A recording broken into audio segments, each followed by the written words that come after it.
encontramos en La Palabra Empeñada, un espacio de Bibliópolis. Recordemos que Bibliópolis es una plataforma cultural, es una biblioteca local de Zipaquirá y pues que intenta impulsar iniciativas tanto artísticas como territoriales. Hoy tengo el agrado de presentar a Cristian Rincón, un gran amigo de hace varios años. Pues, Cristian Rincón es ganador del 22, ¿sí? ¿Cómo se diría en romano?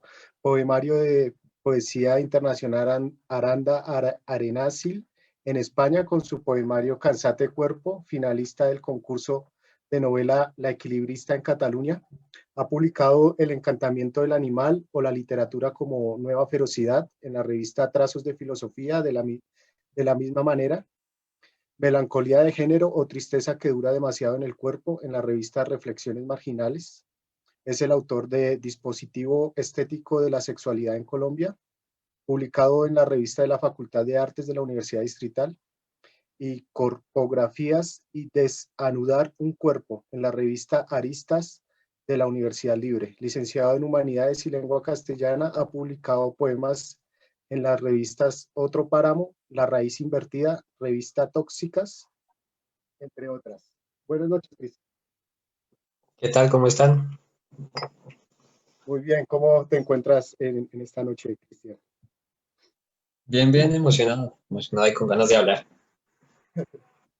Bueno, Cristian, coméntanos al público y a nosotros, digamos, quién es Cristian y qué estás haciendo en este momento. Eh, yo soy investigador y escritor colombiano. En ese momento estoy desarrollando una maestría en escritura creativa en el Caro y Cuervo y actualmente estoy trabajando en la dirección de La Pájara Pinta y en un proyecto editorial de reedición muy interesante y ya en investigaciones paralelas sobre toda clase de temas, teoría crítica animal y de género. En esos son tus fuertes. Estoy leyendo el ensayo sobre el nudo y el desnudamiento que me pareció muy interesante, sobre todo el concepto de nudo. No sé si quieras explicarnos un poco qué es un nudo. Sí, yo esta tarde estaba como revisando ese texto y me di cuenta que el tema central no es el nudo, sino la subjetividad.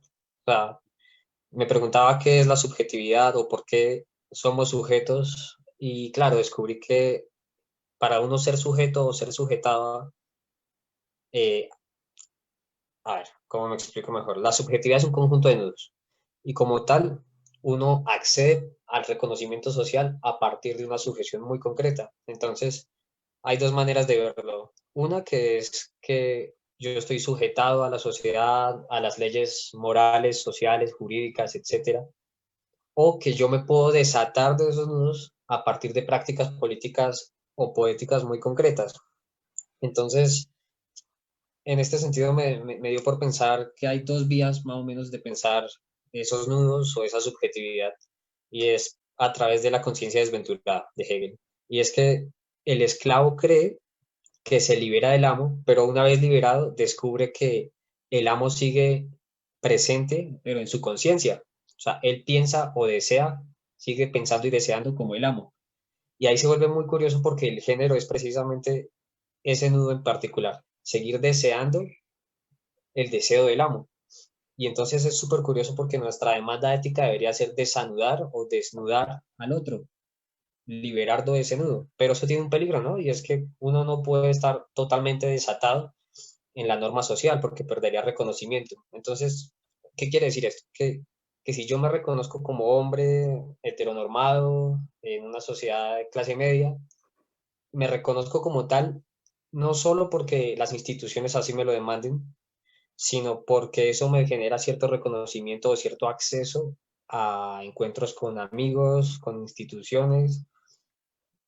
Para publicar yo un libro necesito tener un nombre propio y ese nombre propio es apenas la nostalgia del nudo. O sea, guardo en mi nombre propio la nostalgia del aire que me quita el nudo social. Va más o menos por ahí.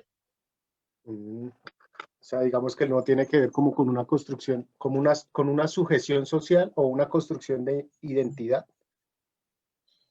Sí, ¿no? O sea, uno construye su identidad a partir de nudos. Primer nudo, Uno nace y inmediatamente es integrado a un lenguaje por el nombre propio. El siguiente nudo es el nudo familiar. Uno es integrado como hijo de o hermano de, y de ahí para adelante es una consecución de nudos interminable. Y con el tiempo uno lo que hace es o rebelarse contra esos nudos o aprender a apropiárselos críticamente, que es un poco la apuesta que va en el artículo. Uno cómo se apropia del nudo o poéticamente o eróticamente o políticamente. Entonces se vuelve muy interesante porque para uno desanudar o desanudarse necesita amigos, necesita encuentros. Y ahí sí viene lo que hablábamos la vez pasada tú y yo de Odiseo. Odiseo se manda a amarrar al mástil para no sucumbir al canto placentero de las sirenas. Y claro, las sirenas en este momento o en este tema son o el capitalismo o el género. Y uno tiene que no sucumbir tan fácil a esos nudos y que lo amarren los amigos. O sea, una política de la amistad sería mucho más sincera y mucho más interesante si uno aprende a anudar y a desanudar constantemente al otro. Va por ahí. Mm, sí, pienso, digamos, en el amarre, por ejemplo, que tú hablas de que hacen los amigos a Odiseo en el mástil para que no sucumba con el canto de las sirenas, que sería como la pulsión o el deseo que invita a la subjetividad a lanzarse, digamos, como al mar del sistema, ¿sí? Como, ¿cuál sería esa relación entre el amarre y el nudo? Y digamos, entiendo que el amarre genera ciertos placeres, como también ciertas, digamos, ciertas violencias sobre el cuerpo. Sí, ¿no? Hay al respecto toda una bibliografía, por ejemplo, en ese ensayo, que remite a lo que yo llamo ahí las técnicas políticas de la asfixia. Y me hacía pensar en concreto en un caso en el 2014 cuando matan ay, ¿cómo se llama? George Floyd, fue No, caso este fue el de parecido. hace unos meses. Es un caso muy similar, o sea, la policía lo mata ahogándolo y él antes de morirse dice 11 veces I can breathe, I can breathe, no puedo respirar. Y, y ahí empieza toda una teorización de varios filósofos sobre cómo hay una asfixia de los dispositivos políticos, cómo hay una asfixia social que se traduce en una ofensiva política. O sea, cómo nos revelamos ante esa gran asfixia social. Pues mm, mediante tácticas políticas que nos permitan aflojar ese nudo, ¿no? O sea, si hay toda una problemática de respiración mundial a nivel político, nosotros cómo aflojamos el nudo y cómo se lo aflojamos al otro. Sí, es básicamente eso. Y con lo que decías de dejar marca, hay una práctica japonesa del siglo XVII y XVIII que era marcar a los prisioneros con sogas. Uno sabía qué clase de prisioneros o qué clase de crímenes habían cometido a partir de los nudos que les dejaban en el cuerpo. Y entonces el género, volviendo un poco a eso, es ese recuerdo de esa marca. Uno anda con los anudamientos tan apretados que efectivamente esa marca se hace presente en nuestras prácticas o en nuestro mismo lenguaje. Entonces tú dices que el género es un nudo, que hay que, me hablas como de la melancolía del género, podrías hablar un poquito de la relación en lo que dices de la melancolía del género y el género entendido como un nudo que somete al cuerpo constantemente. Sí, ¿no? O sea, lo que te decía de que el género es un conjunto de nudos que no podemos desatar totalmente porque nos quedaríamos sin reconocimiento social o afectivo, ¿no? Ujú. Pero que sí es necesario empezar a pensar estrategias políticas y poéticas de respiración, pensar el mandala como una estructura política y afectiva para elaborar nuestros vínculos. Porque claro, que uno piensa que es el género a fin de cuentas y es cómo nos desposeemos para querer o dejarnos querer de otro, cómo nos volvemos objeto de deseo en ese tránsito. Y uno puede ser bueno o malo objeto de deseo, pero hay que constituirse a partir de lo que me permiten mis nudos. O sea, si yo tengo un nudo que se llama masculinidad heteronormada, yo, ¿qué hago con eso? O sea, a mí me pueden diagnosticar la heterosexualidad. Fue por mucho tiempo un diagnóstico del siglo XIX y listo, uno puede ser diagnosticado, pero ¿qué hace con este diagnóstico? Una estrategia política. Y ahí es cuando la escritura o la literatura cobra un sentido tremendo porque uno puede hacer reescrituras de sí a partir de esos números. Mm. Hay alguna palabra muy interesante que me gusta mucho en tu ensayo que se llama la ofensiva sensible, el desnudamiento, es como una erótica, ¿no? Pero como una resistencia que es una ofensiva sensible. Claro, en este caso, ese es un concepto de Diego Stuttgart, pero para el caso me interesaba pensar no el nudo como algo problemático, como si nos están oprimiendo y estamos muy presos de los vínculos, y no, o sea, hay cierto goce, cierto placer en el amarre que uno se entrega. Entonces, pienso que o sea, uno no accede al capitalismo triste, básicamente, y eso tiene que ver mucho porque no es necesariamente malo el amarre, sino cómo uno hace una reofensiva sensible, o sea, cómo uno hace una apropiación crítica de su deseo frente a ese nudo y qué le permite eso, o sea, qué permiten mis nudos en este momento. Un nudo en la garganta, ¿qué es? Exactamente, es Un producto grito. de qué procesos políticos, exactamente.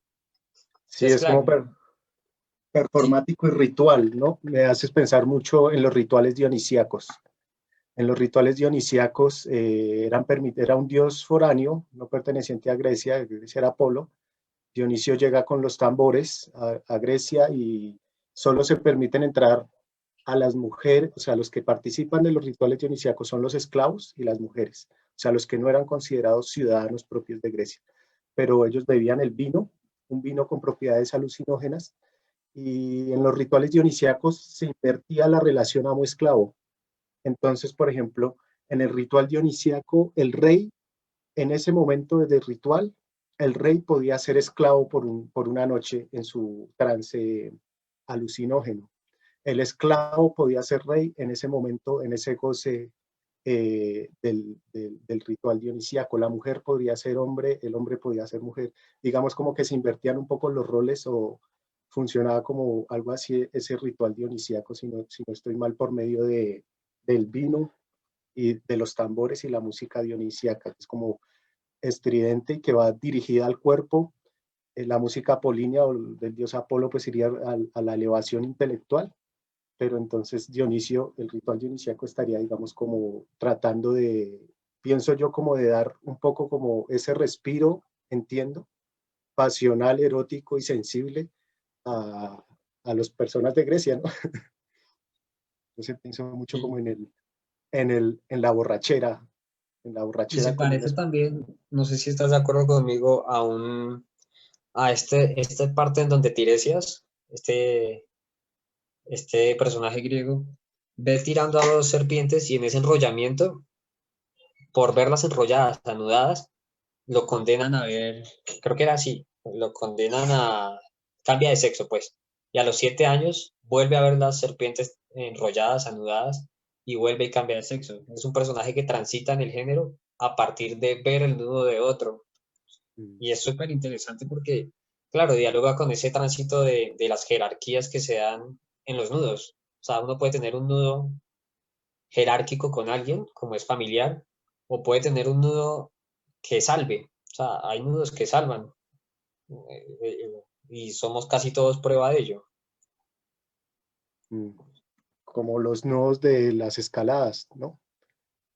Exacto, exacto, sirven un poco Por ejemplo. para darle esa verticalidad a la amistad. Uno asciende o desciende con mayor o menor seguridad, pero es una herramienta útil, al fin y al cabo. Sí, es, digamos, una cosa muy importante que tú hablas, que es como en esta resistencia o en este ataque, que yo creo que ya es más como un ataque, no tanto como una resistencia, un ataque, una ofensiva sensible desde lo poético, desde lo erótico, desde lo performático. Es necesario sí o sí el otro para desanudar o para anudar, para enredarse, digamos, no sé, pienso en una manifestación, uno yendo en su soledad pues por la calle y de un momento enredarse dentro de la multitud y ser parte de un gran nudo en la Plaza de Bolívar, por ejemplo. Pero me gusta mucho como que esta ofensiva sensible, esta erótica que nos propones, es sí o sí el otro, para provocar, por ejemplo, una asfixia al sistema o para liberar tensiones dentro de los cuerpos y dentro de las sociedades. ¿Qué sería como Y tal un desanudamiento? un desanudamiento es lo que te decía de que es nuestra demanda ética como sujetos. Pero hay unos nudos muy interesantes que sí es lo que me interesa desanudar y es el trauma. Un trauma es un enlace trágico con algo. Mm, Y uno como desanuda eso que se enquista tanto en el archivo afectivo de uno, pues a partir de desenredar. O sea, lo que está enredado es lo que no se puede leer, lo que no es lineal a la conciencia.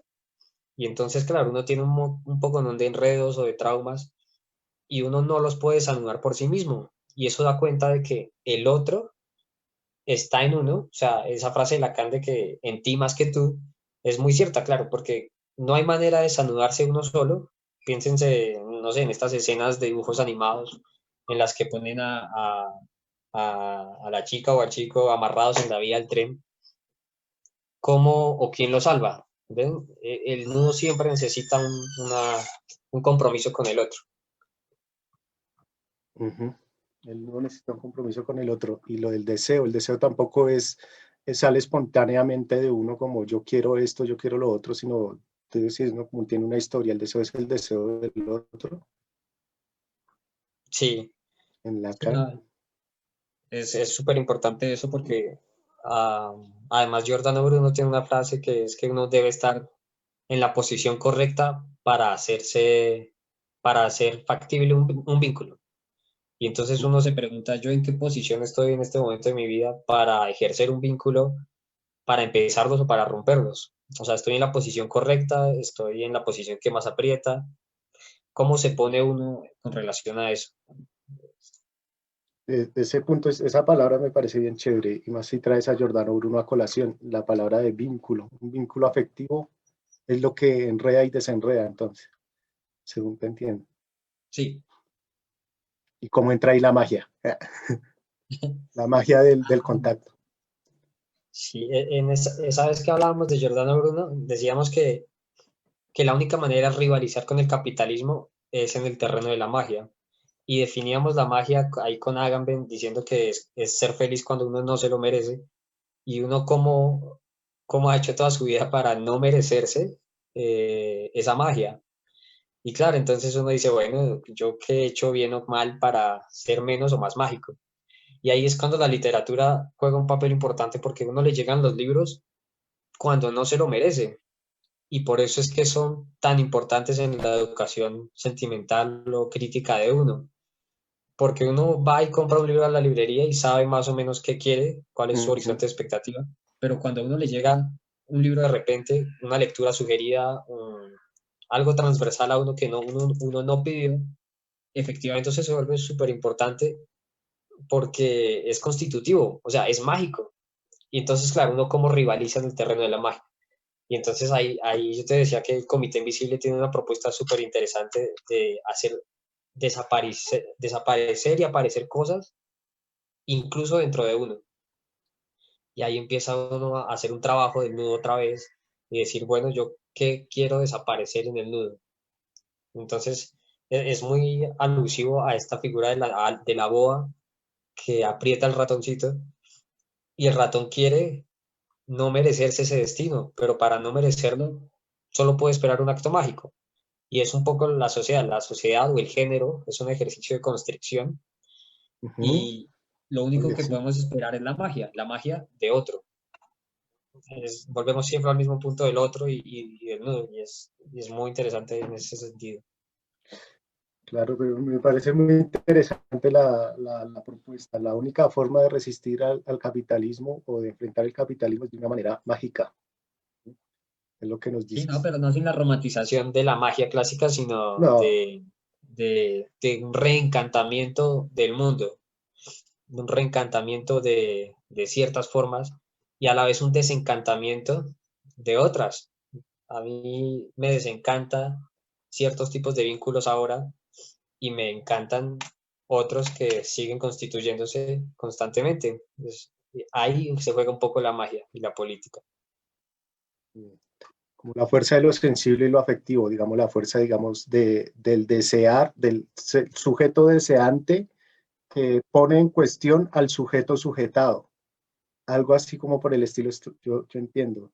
Digamos, la potencia del deseo de un cuerpo y de una mente de un sujeto rompe con la sujeción constructiva, que Constructiva. constriñe de la boa social que oprime a los ratoncitos, pues ese deseo del ratón por salir solo, digamos, construye o hace aparecer dentro del mundo un acto mágico que lo libera o lo libera un poco como de la asfixia y le logra un poquito como la respiración.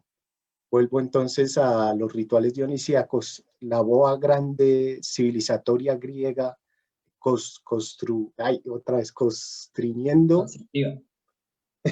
no pude con esa palabra, a las mujeres y a los esclavos y llega entonces mágicamente Dionisio a ofrecerles un ritual y una bebida que los libera un poco como de esa asfixia.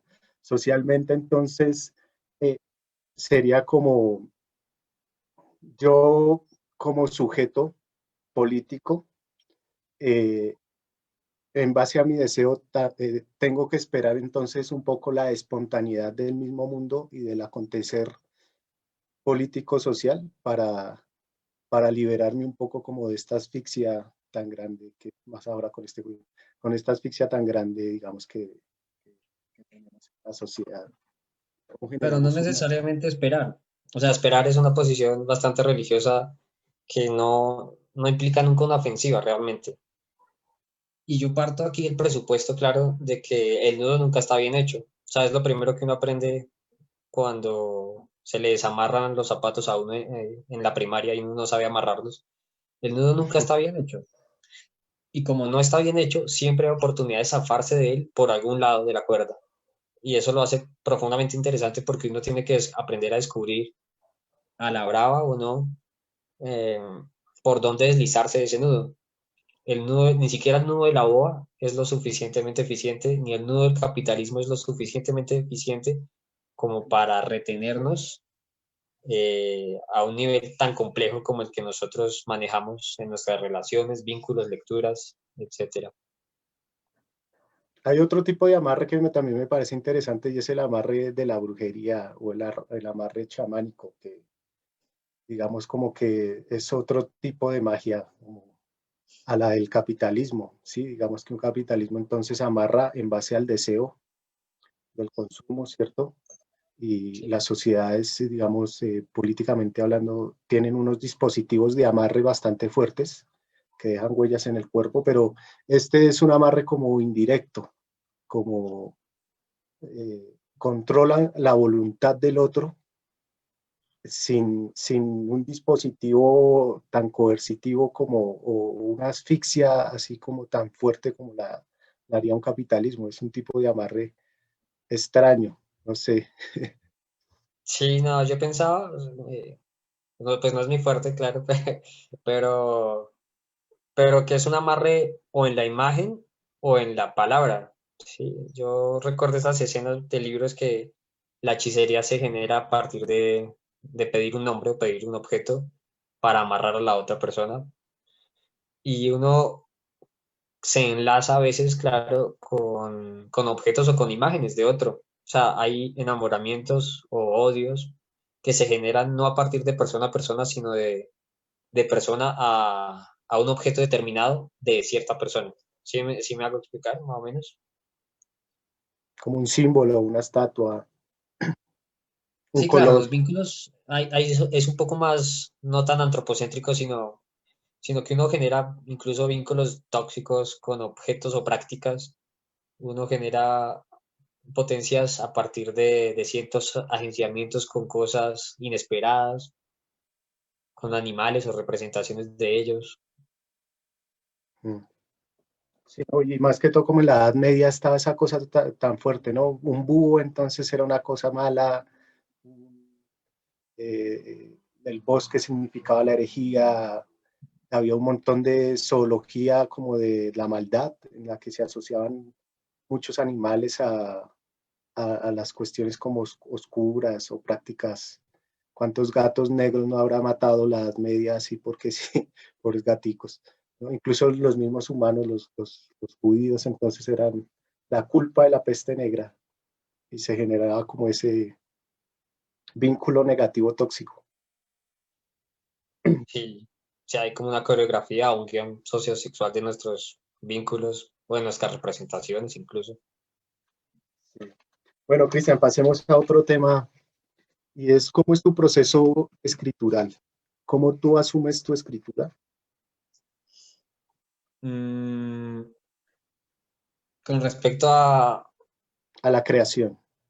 Ok. Y yo que ayer di con una relación que hace rato no volvía y es la del espacio blanco, la hoja como espacio blanco. Y me acordaba de estas expediciones al polo en donde pasan muchas cosas en el polo por debajo de la superficie y por encima se ven solo unas pocas. Y Ujú. entonces, claro, un ejercicio de literatura eh, mío al menos pasa por ver cómo se genera esa superficie, qué es lo que está debajo y cuál es la disputa que hay, ¿no? O sea, hay un montón de lobos acechando, la única manera es hacer un iglú, o sea, un libro, y aún así siguen sucediendo amenazas constantes, el territorio se recompone constantemente, o sea, un espacio en blanco, una hoja en blanco, funciona en esa dinámica del polo, ¿no? Cosas que uno nunca va a llegar y que las letras que uno va poniendo con el teclado sobre la hoja son como los pasos que da alguien sobre esa nieve. Son apenas marcas de un trayecto. Y claro, entonces si uno sale a pescar en el polo, siempre es muy difícil, pero hay que salir a recorrer o a dibujar todo el croquis de la superficie pues para llegar a algo o morirse de hambre. Un poco yo creo que es así. Listo. Cuéntanos un poco en el poquito tiempo que tenemos ahorita sobre tus procesos de publicaciones en el exterior y tu plataforma literaria en la que estás en este momento, que es La Pájara Pinta. Los invitamos a todos a que lo miren porque es muy, muy bueno. Ah, ok, bueno, entonces yo he publicado solo un libro de poesía en España que por términos de difusión y de otras cosas nunca llegó acá a Colombia, pero que está ya en proceso de ser reeditado y mejorado, y mejor dicho, a través de un, de un agenciamiento pues que me interesaba hacer hace mucho, que es que circule acá en Colombia, ¿no? Y claro, entonces ese libro se ha ido modificando de manera muy interesante y ya yo creo que a final de año saldrá para circulación. Y con Espera. respecto a lo otro, a La Pájara Pinta, bueno, es un espacio, es una red cultural o de crítica literaria también, que ha editado una antología de poesía con autores nacidos del 80 para arriba y que da cuenta de cómo está la situación actual en la poesía. O sea, quiénes hacen y dónde hacen, porque la bibliografía es muy abundante al respecto.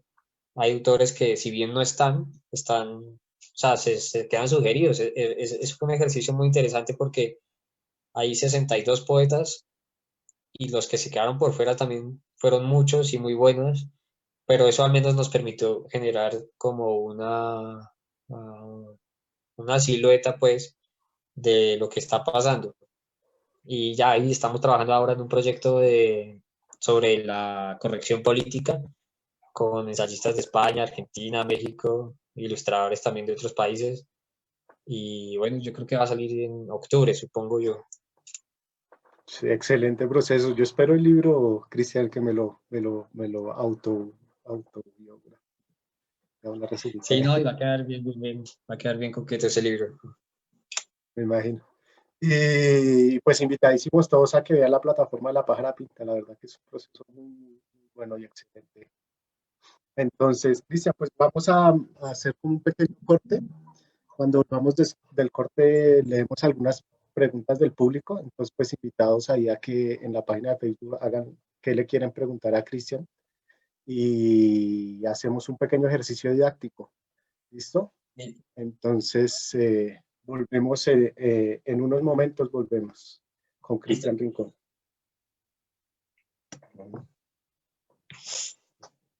A ver.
Bueno, entonces estamos de vuelta con Cristian, charlando bien chévere sobre el nudo, el desnudamiento, la sujeción, la asfixia, un poco.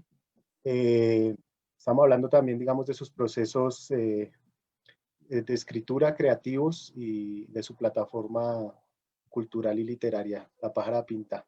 Vale repetirlo para que la miren. Sí. Hay una cosa que se me pasó, Cristian, se me fue. Eh, Que se me pasó y es la escritura como una urgencia del acontecimiento. Tú me habías hablado un poco como que es la escritura, el acontecimiento escritural, la que te hace ir hacia la necesidad del mundo, más no es el mundo el que te da la necesidad de la escritura. Un poco como, creo que era así, no sé, no me acuerdo. La yo urgencia tampoco me acuerdo. que me había citado a César Vallejo. Ah, ya, ya, ya. Es que la cosa iba como que por qué uno escribe, ¿no? O sea, por qué uno socializa pues esto. Y es que yo me apegaba a esa cita de César Vallejo en la que uno, ¿cómo era? Él sale, bueno, lo voy a traducir a mi manera, a ver. Ah, letra Yo no escribo porque me pasen cosas, sino para que me pasen. Y de esa manera uno gestiona un poco la forma en la que se relaciona con los hechos o con el propio relato de uno y cómo es dicho y cómo uno dice a los demás y en este proceso acontecen muchas cosas. Entonces, ¿qué quiero que me acontezca a mí? Independientemente de que me pase o no, pero ¿qué quiero que me pase y para qué? Es un poco, va por ahí, pero no me acuerdo bien. Entonces, sí, no, qué pena, te confundí. Yo escribo, yo no escribo porque me pasaron cosas, sino para que me pasen cosas. Y yo creo que eso tiene que relación mucho con ese acto mágico que dices del ratón y la culebra, ¿no? Yo quiero lo que, o sea, lo que escribo me va a llevar a un acontecimiento. Esa era la... Bueno, nos llegaron preguntas del público, Cristian. A ver. Por acá nos dicen, Catalina Villegas, eh, hay corrientes como el budismo, no es que yo conozca mucho el tema, en que se intenta suprimir el deseo, digamos como los estoicos. Mi pregunta es si es deseable suprimir el deseo y si esto equivaldría a querer llevar una existencia ajena a cualquier tipo de nudo. Gracias. La responde de una vez, ¿cierto? Sí, claro. Ah, listo. ¿Quieres te Pues la es que lo que repito? pasa con el estoicismo y esta corriente Zen es que hay una renuncia elemental al deseo para llegar a una ataraxia, ¿no? Una tranquilidad, Ujú. eh, pues a la máxima tranquilidad. Pero es que esa tranquilidad tiene una consecuencia y es que uno se zafa de los nudos y al zafarse uno de los nudos, no solo se zafa el reconocimiento, sino de la capacidad de desanudar a otro. Y pasa por eso porque si yo renuncio, si yo me pacifico o si yo me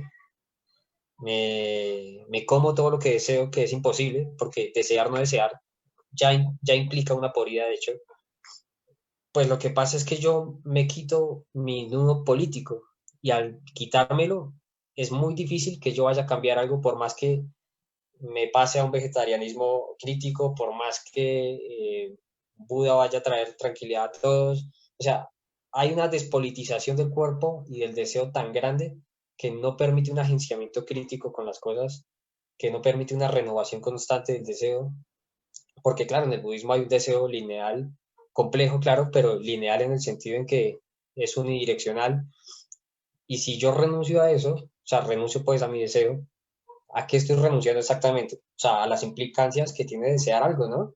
Y claro, es un mantenerse paréntesis siempre, frente a todo. Y eso me parece un riesgo político, o sea, no es lo que necesita, en mi opinión al menos, eh, un contexto como este o un contexto de subjetividad femenina o masculina en este caso. Nos despolitiza un poquito. Eso me hizo acordar del pináculo del placer de Epicuro y buscar la ataraxia, que se Claro, buscaría como... y el fajardismo, claro, pasa por ahí. Si uno mira y hace esa relación bien forzada, pasa por esa línea intermedia, por el camino, la vía intermedia que llama. Y es no agreder para no ser agredido. Y eso me mantiene en un paréntesis indefinido que no cambia a nadie sino a mí mismo. Ujú. Bueno, si como dicen por acá, ¿qué papel tiene el escritor y el filósofo en la construcción de la sociedad? Generar deseo, ¿cierto? No sé. Respondí. No, yo creo que más que la cosa pasa es por interrumpir deseo, ¿no? O sea, cuando yo la primera vez que leí, por ejemplo, no sé, um, pon- ay, no sé, 100 años de soledad. Eso no es que me enseñe a desear, pues, sino que me interrumpe algo que yo venía deseando. Y en este caso es cómo uno concibe la familia o la genealogía de la familia. Y es qué interrumpe cada libro en mí o por qué uno escribe para interrumpir qué. Yo escribo para interrumpir deseos hegemónicos o yo escribo para interrumpir esos paréntesis budistas o para interrumpirme a mí mismo. O sea, es siempre muy agresivo ese proceso y por eso yo no creo en esa idea pues de la pacificación del cuerpo, del mundo, del territorio, porque la cosa realmente pasa por otro lado, o sea, se recompone y compone constantemente y para eso hay violencia, Ok, solo que no es un tipo de violencia como la que estamos acostumbrados pues de noticiero. yo lo traduzco como los conceptos que yo tengo, como desterritorializarse, territorializarse, Reterritorializar. reterritorializarse. Eso.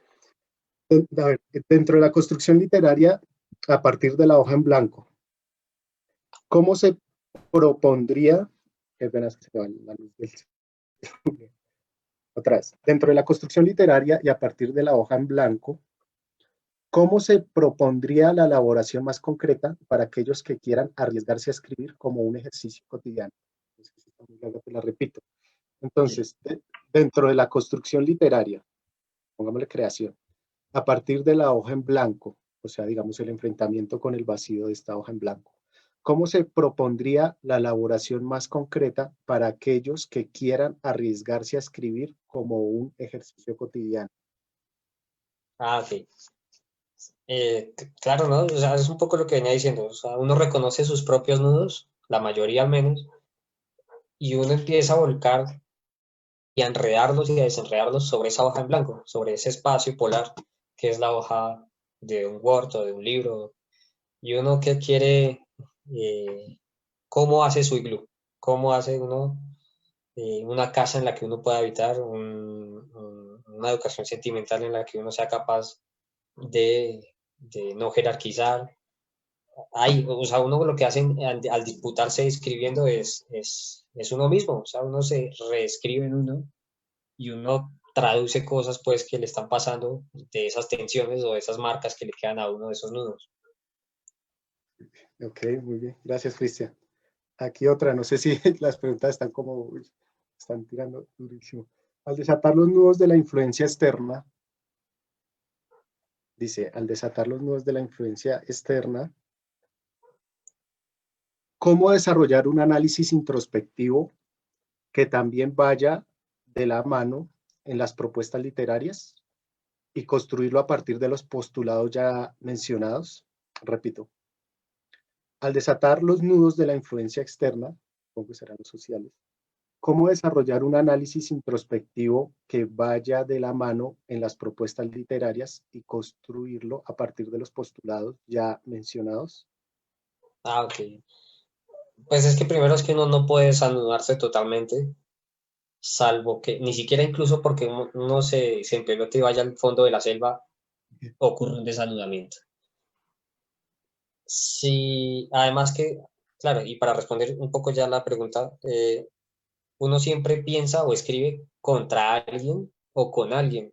O sea, siempre el otro está inscrito en uno, en la huella, en el nombre. Hay marcas indelebles, pues, del otro.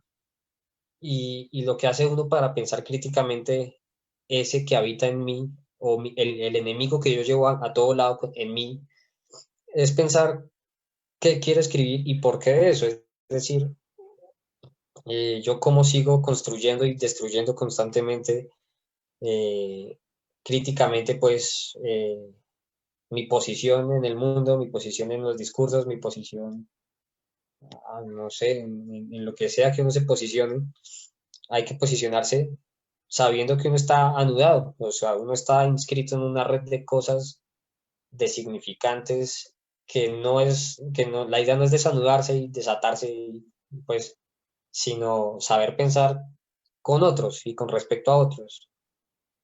Mm, gracias, Cristian. Te hago la última pregunta para no hostigarte tanto. ¿No hay Andrés más? nos dice, sí, Ok.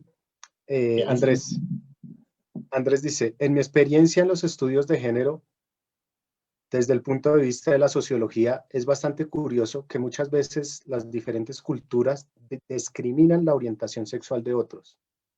Por ejemplo, en una investigación descubrí que la cultura metalera es bastante homofóbica, pero los mismos no sabían que muchas de sus formas de vestir, como lo es los ropajes de cuero, eh, y algunos accesorios como collares con pinchos son tendencia que se adoptaron en los bares nocturnos homosexuales. En base a esto, mi pregunta es, ¿consideras que las diferentes tendencias de género y de la sexualidad afectan más en el desarrollo social de lo que las personas con poco conocimiento del tema creen? ¿Consideras que las diferentes tendencias de género y de la sexualidad afectan más en el desarrollo social de lo que las personas que poco conocimiento del tema tienen? Pues quizás sí Bien, afecten, pero no a un nivel tan grande.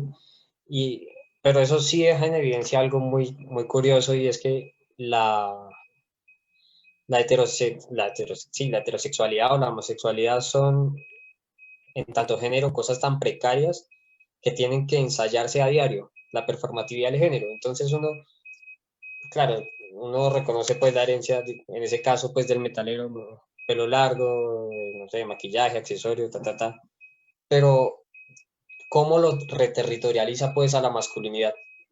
A través de violencia, violencia la música, ¿no? anatopolítica, de hecho, y no está mal y tampoco está bien, o sea, lo que quiero decir es que hay todo un ensayo de género constante porque es tan precario el género, porque es tan débil y se desmorona cada rato, que uno tiene que seguir fortaleciéndolo a través de repeticiones, repeticiones. O sea, lo que yo digo y lo que yo hablo y lo que yo me impongo y lo que... Entonces, claro, como esta masculinidad en general es tan precaria, pues uno tiene que fortalecerla a partir de ejercicios de violencia muy concretos o de ejercicios de enunciación, de decir a otro mal, maldecir.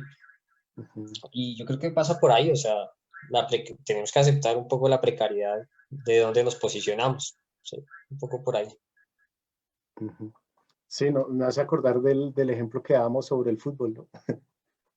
Claro, sí, no, 22 gentes, 22 personas sudando en un espacio muy pequeño, con 22.000 personas viéndolas, la mayoría hombres también.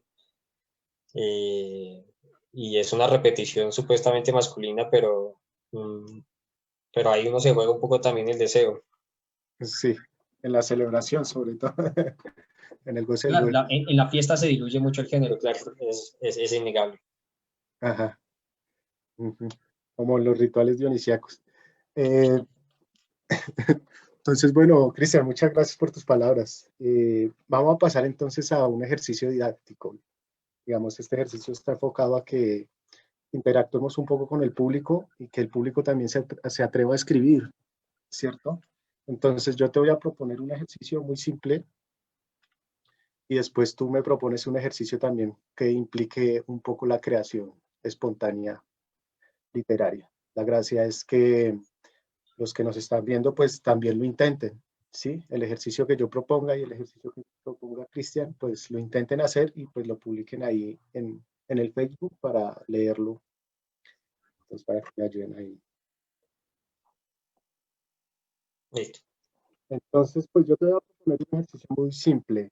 La verdad, me parece como complicado hacerlo de las imágenes, pero entonces yo te voy a proponer varias palabras y lo único es como significarlas poéticamente o metafóricamente. ¿Mm? Sí. ¿Te parece? O sea, tú me das una imagen y yo la vuelvo metáfora, la defino, Ajá, algo así. yo te doy una palabra y tú haces una metáfora. Entonces, por ejemplo, desnudo. Y pues ve pensándolo, ¿no? Tranquilo. Es que, o sea, ¿te parece si te doy 5 palabras? Yo hablo y mientras voy hablando, tú vas haciendo el ejercicio. Listo. Con esa palabra, Sí, te doy tres. Desnudo es enredo sí. y fluido. Uy. ¿Listo? Entonces, mientras Cristian se inspira bajo presión, yo pues les voy contando pues que la biblioteca no solo tiene, digamos, este espacio literario, sino que hay un espacio territorial. Específicamente en Zipaquirá existe una quebrada que se llama La Moladero. Es de las últimas quebradas que tiene el municipio. Eh, Mantiene zonas vírgenes, por decirlo de alguna forma, que se prestan, digamos, para una relación. Eh, Hay pajaritos, hay agua cristalina en algunas partes, pero en otras partes, digamos, ya está siendo muy afectada por la expansión urbana, un poco desproporcionada. Entonces la invitación es, digamos, como a apropiarse de esos espacios verdes que quedan dentro de la ciudad, a armonizarlo con lo urbano y a que, pues, si después de esta pandemia lo que tenemos que hacer es el renacimiento, ¿sí? El hombre tiene que renacer y tiene que renacer junto con la naturaleza. Hay que reverdecer las cosas. Y pues la invitación es a que conozcan, que pasen por ahí, queda en el, digamos, el espacio que nosotros manejamos como en el barrio Prados del Mirador, Villa Marina, Hacienda San Rafael, los edificios en esta zona que queda, y hay una cascada muy bonita, entonces pues invitados, nosotros nos reunimos los sábados, todos los sábados por la mañana, a hacer ejercicio territorial, a estar ahí, a hacer escultura, a pintar, de pronto a leer un libro, a conversar. Entonces, un poco como es. Eh, pues con Cristian cerramos este ciclo. El otro ciclo va a ser un ciclo como de autores renegados. Vamos a invitar a Vianney. Entonces, pues eso. Queremos también hacer un ciclo de regional de conocer gente de Cogua, de Nemocón, de Tocancipá. Entonces estamos como en eso. También estamos pensando en hablar como sobre escultura, de pronto con escultores, con fotógrafos. Entonces para que estén pendientes a las discusiones nuevas y a las conversaciones nuevas que enredemos, tejamos, ¿sí? A los nudos y los desnudamientos que podamos hacer. Y a generar también, como lo nos dice Cristian, pues esa ofensiva sensible, ¿sí? Desde la poesía, desde la literatura, desde el arte, desde el pensamiento, a irrumpir los deseos y a que ese sujeto deseante eh, transforme, irrumpa al sujeto sujetado. Ya. Ok. A ver, Cristian, ¿cómo te fue? Pues mal, pero hice esto. Eh, Pensé el desnudo y más exactamente el género como luces de Navidad, ¿sí? O sea, uno toca en un lado para que prendan otro y es porque siempre hay algo apagado, es decir, siempre hay algo apagado que, que hay que encontrarle pues la maña por algún lado y ya. O sea, desnudos, luces de Navidad, ok. Enredo, Ah, ¿era con las tres? sí. Ay, no, no pude. No, con esa. Mire que y ahí recogí mi claro, el enredo, las luces de Navidad, el género como luz intermitente y el fluido de luz, que es el fluido del lenguaje pues en el enredo. Ya estás. Ok, listo. ¿Gané? Eh, Qué pena un pequeño aparte. Sabemos que tenemos, digamos, en el tintero la entrevista con Alejandro, que ese día tuvimos como problemas técnicos, se nos fue la luz y pues en el servidor que estamos manejando, entonces estamos pendientes para reagendarlo. Bueno, Cristian, ahora tú me pones el ejercicio a mí, a ver a mí cómo me va. ¿Una palabra? No sé qué ejercicio me quieras poner. Morronguería. ¿Cómo? Ah, bueno, sí, yo te digo una palabra y tú la defines. Listo. ¿Cuál? Morronguería. ¿Cuál? Morronguería. Morronguería. Ah, es el morrongo, ¿no? ¿Qué es morron? Sí, ah, Morrón. no, a ver, otra. Morronguería.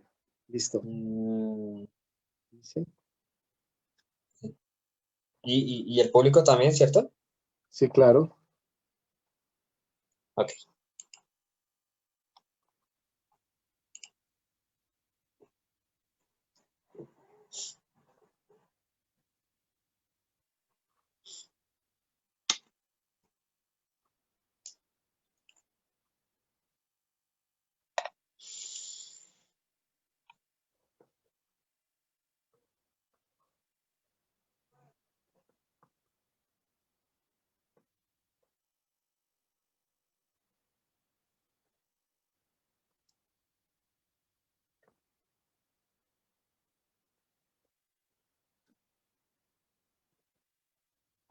Listo. A ver, no sé. Yo no sé lo que escribí, Cristian. Morronguería. Dice de la persona que le gusta ver, pero que no lo vean. Que le gusta tocar sin que lo vean. Le hace también boyerista. A ver, otra, Bien, otra, bien. otra. A ver, otra. A ver si nos sale. El público también se anime y lo leemos aquí. Ojalá se anime. Morronguería. Es que está difícil, Cristian.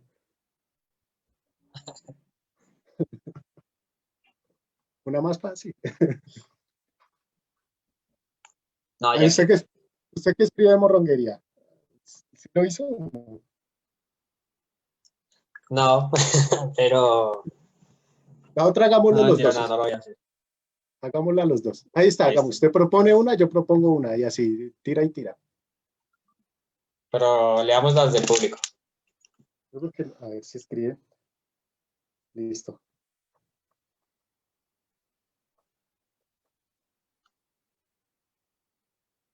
Ok. No, no han escrito, chicos. Invitamos al público a que escriba. Sí. Intentémoslo con otra palabra. A ver si es que está un poco como. De pronto una más suave se animen a escribir. O Mm, venga, yo le propongo una. Definamos eh, persona. No, sí. masculino. Bueno.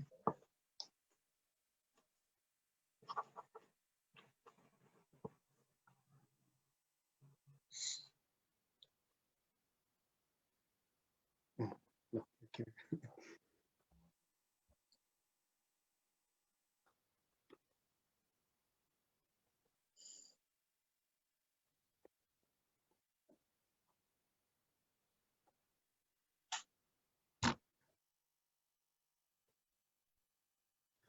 Stop.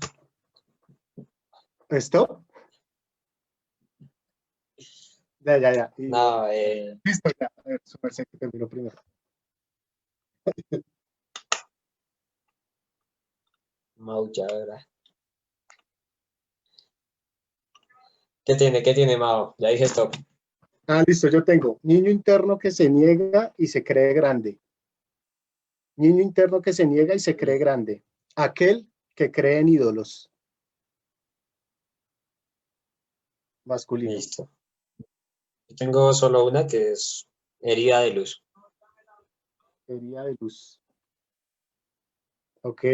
Herida de luz. Aquí, venga, ya se animaron. Se animaron. Listo. Vianney nos dice. Masculino. Deseos ocultos condenados por esa doble moral. Morronguería. Ah, nos define morronguería. Que encadena los versos de la verdad. Ahí nos borró. Morronguería. Aquel que encadena los versos de la verdad. No se escribe.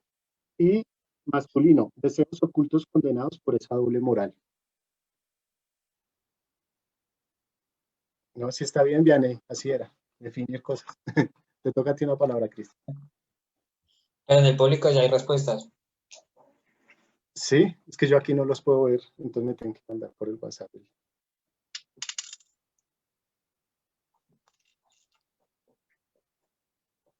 Eh,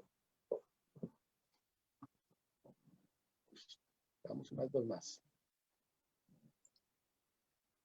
falta de humor y exceso de corrección política. Eh, maulladora de doble sentido. Bueno, miren, acá hay una definición triple.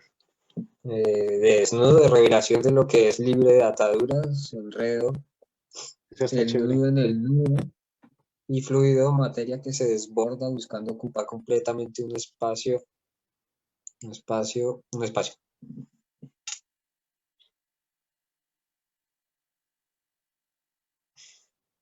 Entonces, Ya, bien, ¿no? mire, sí habían ahí. Intentemos dos palabras más, una su merced y una yo, como para terminar el ejercicio. Horizonte. Horizonte.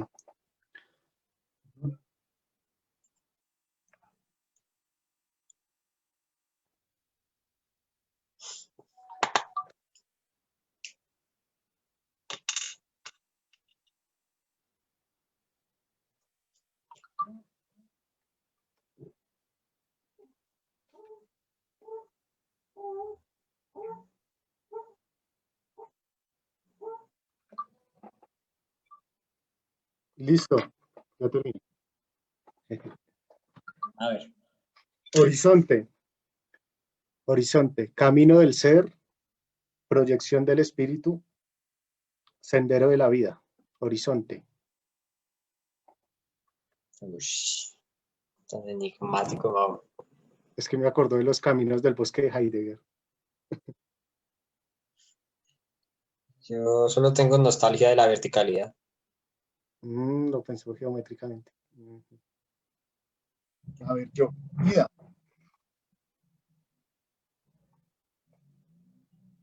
Vida.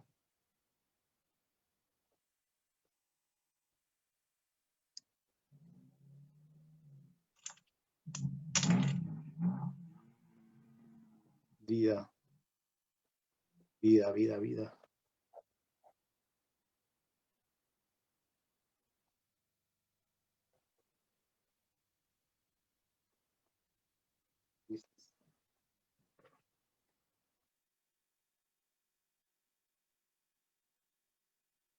No, no sé. Lo que le pasa a otros. Yo escribí vida, un enredo constante.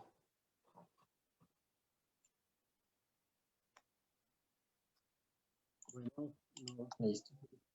haya ejercicios por ahí de la gente, del público.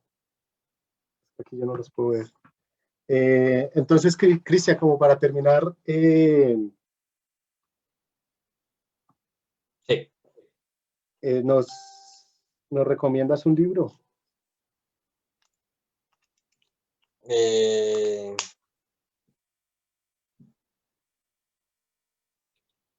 los escritos de Marcel Duchamp o Paisaje inacabado, que es el libro que sacó la pájara pinta. Hágase ¿Listo? publicidad, Sí, hágale. no. Claro. Mira, nos están llegando los ejercicios ahora sí. Dice, horizonte, línea donde los ojos ponen el límite de lo visible. Ush. Nos mató. Y la misma chica Catalina Villegas dice, vida, la pausa precisa para ser objeto y sujeto de asombro, ambos de ella.